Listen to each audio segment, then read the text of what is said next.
By the end of this lesson, you will be able to convert metric units of mass or weight. I have here a table that will help us understand how each unit is being abbreviated.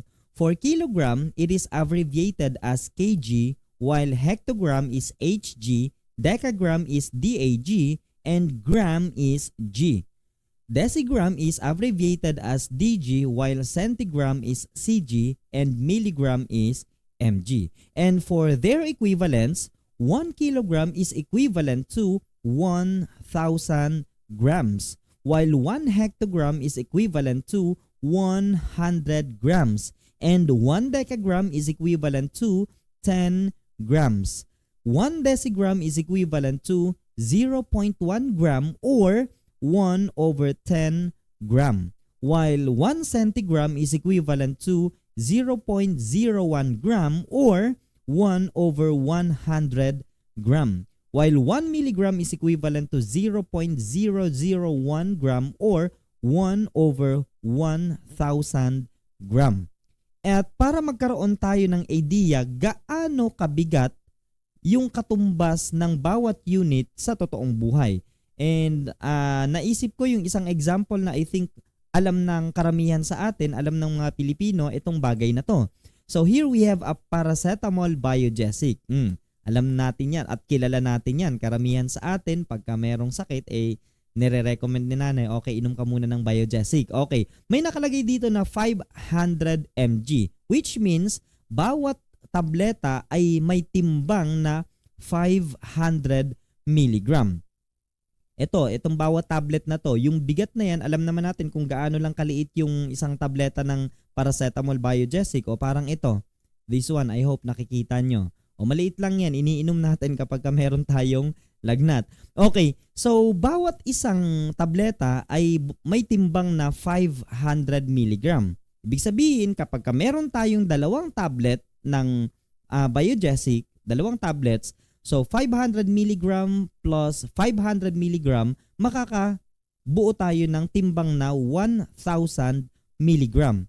At yung 1,000 milligram na yon is equivalent to 1 gram. At kapag meron kang 1,000 na tig-iisang gram, aabot tayo sa tinatawag nating 1 kilogram. At yung bigat ng 1 kilogram ay katumbas ng bigat ng binibili nyong bigas sa tindahan na sinasabi nyong 1 kilong bigas. I hope nagkaroon kayo ng idea kung gaano kabigat ang 1 gram, ang 1 milligram also. At para hindi tayo mahirapan sa pagko-convert from milligram, centigram, decigram, gram, decagram, hectogram, and kilogram, pag-aralan natin yung sumusunod na conversion line na makakatulong sa atin sa pag-convert ng iba't ibang units of measurement for mass and weight in metric system. Parang katulad lang din siya ng conversion line na ginamit natin nung nakaraan. So here it is. So kung mapapansin nyo, at the middle of this conversion line is the basic unit for mass, which is the gram in metric system, ha? Okay, we are talking about metric system here. Okay, so at the left side of this basic unit gram is the decagram, hectogram, and kilogram, while on the right side are decigram, centigram, and milligram. But you know what? In real life, ang madalas lang nating naririnig at madalas na ginagamit na unit of measurement for mass ay kilogram, gram, centigram, and milligram. Pero since this is part of our lesson, pag-aaralan natin pati yung decigram, pati yung decagram, pati yung hectogram. Anyway, madali lang naman sila. By means of using this conversion line, we can easily convert different units of mass. Units of mass in metric system. Okay, so to understand how we are going to use this conversion line, let us study the following examples. We have example number 1.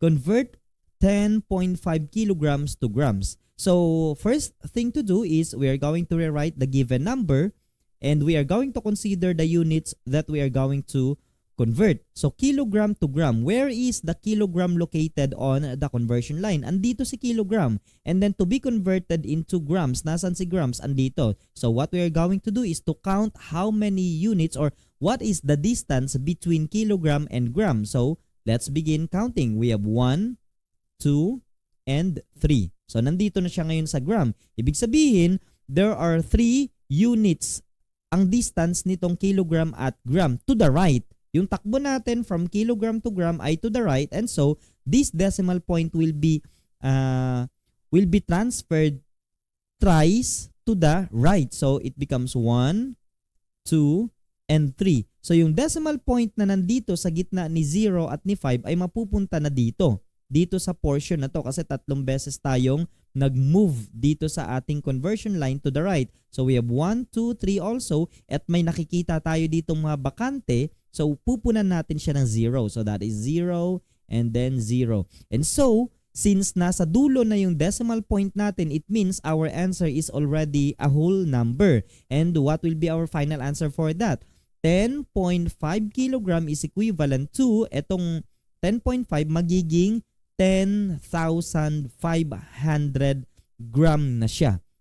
Ganun lang kadali mag-convert ng units of measurement in metric system. Okay, another example we have, convert 0.0025 grams to milligrams. So, i-bring down muna natin to. Nasaan yung unit na gram? Ito. And then to be converted into milligrams, so that is 3 units to the right. We have 1, 2, and 3. So, ganun din gagawin natin dito sa decimal point. We have 1, 2, and 3. So, the decimal point will be transferred now to the digits or between the digits 2 and 5. So, sa halip na nandito yung decimal point, malilipat na siya dito sa may gitna ni 2 at ni 5. Therefore, our answer, 0.0025 gram is equivalent to 2.5 milligram. Ganun lang siya kadali. And maybe some of you magtatanong, sir, nasaan na yung mga zeros na nandito? Tatanggalin na natin yun kasi whole number na, meron tayong whole number na 2 at kung meron mang 0 dito sa left side ng whole number, basta't walang kasunod na ibang digit, pwede nyo nang tanggalin yun kasi wala naman na silang value doon. Okay, so the final answer is 2.5 mg or milligram. And then, example number 3. We have convert 0.00125 kilogram to milligrams. So where is our kilogram? By the way, isulat muna natin to sa baba. Okay, kilogram to milligram. Ang layo, dulo-dulo. So we have 1, 2, bilang nga tayo. 1, 2, 3, 4, 5, 6. 6 units to the right. So let us do the same dito sa decimal natin. We have 1, 2, 3, 4, 5, and once more, 6. At meron tayong nakitang bakante, so lagyan natin yan ng 0. And so, our answer will become 1,250 milligram. Paano nangyari yun, sir? Nasaan yung mga 0? Again, yung sagot natin ay naging whole number na after nating mailipat yung decimal point dito sa may dulo kasi tumakbo tayo ng 6 units from kilogram to milligram.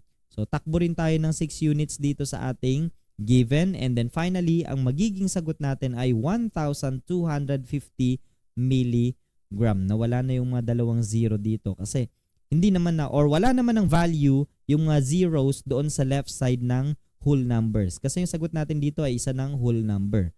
Okay, another example we have convert 25,800 decigram to kilogram. Okay, baba muna natin yung 25,800 para di tayo mahirapang mag-move ng decimal point. So, here is the decigram. Ito, it is located here. Ayan, dyan sa part na yan. And then, to be converted into kilogram. So, ilang units yon? We have 1, 2, 3, and 4. 4 units to the left. And so, that is what we are going to do dito sa decimal naman ng ating given. But wait, nasan ba yung decimal ng 25,800? So, kung mapapansin nyo, wala tayong makikitang decimal point. Ito ay isang comma which is just a separator in every 3 digit. Pero hindi siya decimal ha.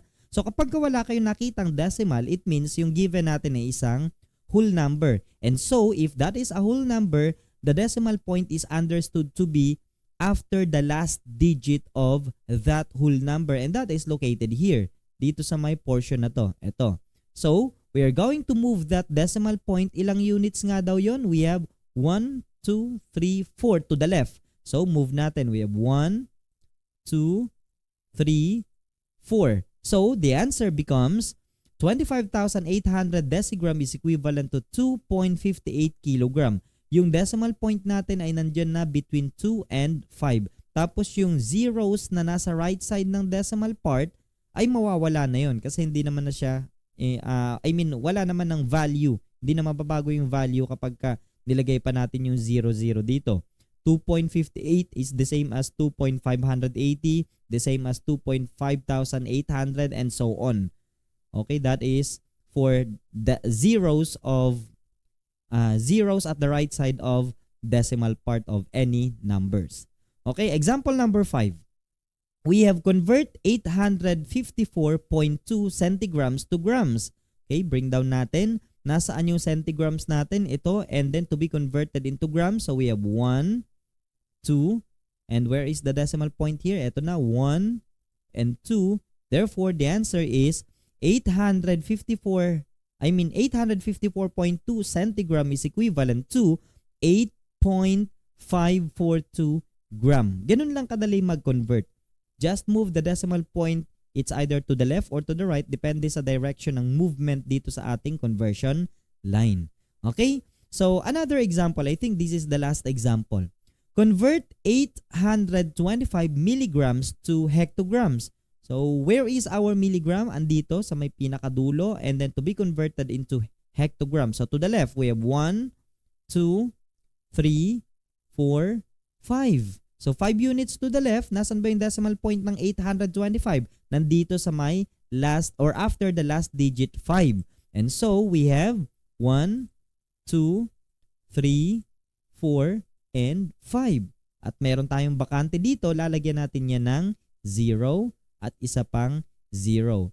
So, the answer is 825 milligram is equivalent to 0.00825 hectogram. Pero, rule of a thumb, lagyan natin to dito ng 0 para hindi naman awkward na yung number ay nagsisimula sa point. So, lagyan na lang natin yan ng 0 dyan. So, the final answer is 0.00825 hectogram.